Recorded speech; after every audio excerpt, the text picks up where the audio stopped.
Hi and welcome back to my YouTube channel at Football Shirts HQ. This week's video, I'll be looking at my favourite 10 City players of all time. It was quite difficult for me to whittle it down to just 10, but I think I've done a really good job of picking my favourite 10. Just before we do get into the video, if you can all subscribe to my channel and like this video, it'd be great to get over 50 subscribers and then push on to 100. But anyway, onto it. At number 10, I've got someone that you wouldn't exactly have thought about a Man City top 10, but it's Nikki Weaver. He had a lot of injury problems over the years when he was there. He was at City from '97 all the way through to 2007.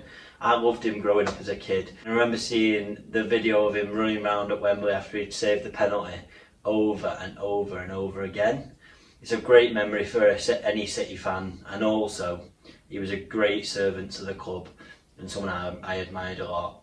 Number 9 now, it's probably one of the most gifted players that City have ever had. It's Kevin De Bruyne. Now, I know a lot of people think he should be higher up.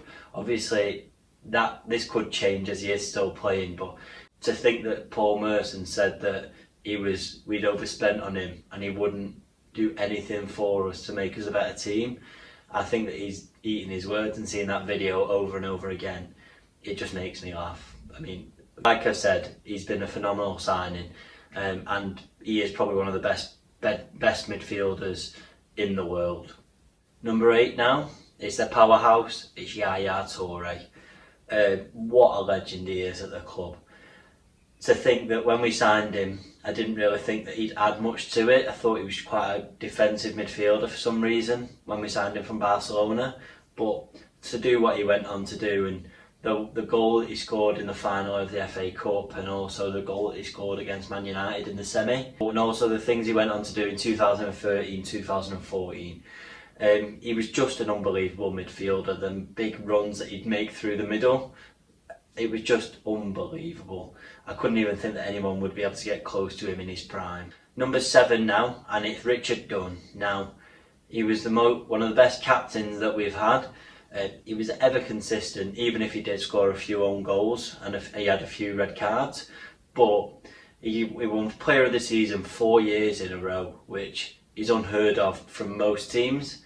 And he was so vital to keeping that defence together with his partnership with Silva and Distan, and he was always going to be in my top 10. Next up, it's someone who leaves everything out there every time he played. It's Pablo Zabaleta. One of the best signings that we've made. Pablo Zabaleta brought so much to the team. He left everything out on the pitch every time that we played, and also he just was no nonsense, and he played for the badge. And it's not something that you hear of. He was at City for years, and he gives so much, and he's got so much respect for the club as well. It's just so nice to see, and it's a breath of fresh air from the modern day of football. Coming into the top 5 now, and it's Shawn Wright Phillips. Now, watching his career start off, he improved so much, and seeing him get better and better. I remember watching him against Southampton at home, and this goal that he scored, it was just unbelievable. This is the goal that he scored.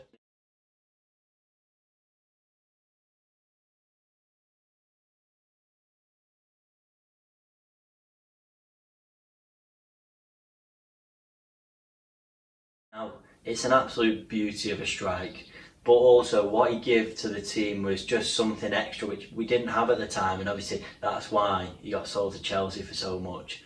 I don't think it was a bad move for him and for either team, because obviously City needed the money, and also he was going to be going to playing at the top of the league, which is really good for him. When we did bring him back though, it was so good to see him back in the City shirt once again. It was just good to see him back enjoying his football again, and it was good to see one of our own back. Number 4 now, and it's the only man that you think of when you think of this shirt. It was Sergio Aguero. That goal on the final day of the season was unbelievable. It just sends goosebumps down my spine every time I see it. Martin Tyler making that goal even more special every time you hear that commentary. But the things that he's done for us, obviously you don't become record goal scorer by fluke. He scored so many goals for us, and in so many important matches. I remember the Bayern Munich game as well. That was special to watch a performance like he did. But every time that he goes out on the pitch, he gives and gives and gives. So it'd be a shame to see him go at the end of the season, and it's the end of an era as well, because obviously the players that was in that title-winning team will all have left City. So it is sad to see the end, but we've just got to be happy that he played for us for so long. Third on the list now, feed the goat and he will score. And that's what he did so much. Shawn, I idolised him growing up. I absolutely loved watching him, and seeing him nick the ball off Gary Neville was unbelievable in the final game at Main Road. When we were struggling and we had the backs against the walls, you always could count on him to score a goal. And that season when we come through in Division 1 was just epitomised him as a player. The amount of goals that he scored that season, he was so good, and he will be a City legend forever. Number 2, it's club legend Vincent Company. He is an absolute born leader. He led that team, that title-winning team, and he just shored up that back so much. I think that he had a few injury problems, which is noted all over, but to see the passion that he gave the team, and especially that goal that he scored against Leicester, now he just shows the kind of man he is. As a defender, he was no nonsense, and he gives so much to the team, and we did miss him for a little time, and I think that now with Laporte and Diaz, it's finally been sorted, but there was a massive gap left when he did leave. He'll always be down as one of the greatest City players. Number 1, it can only be one player. It's David Silva. He's an absolute magician on the ball. He can create so much space in between the midfield and the defence, and he just makes people look silly. That goal he scored against Blackpool, his first goal that he scored when he took it around 3 players or 4 players, it was just an unbelievable piece of skill. He finds passes like no tomorrow, and I think that when he did leave, another one like Company, we missed out so much. I know we have De Bruyne, but Silva just brings that touch of class, and he is probably, I'd say, one of the best foreign imports to ever come into the Premier League.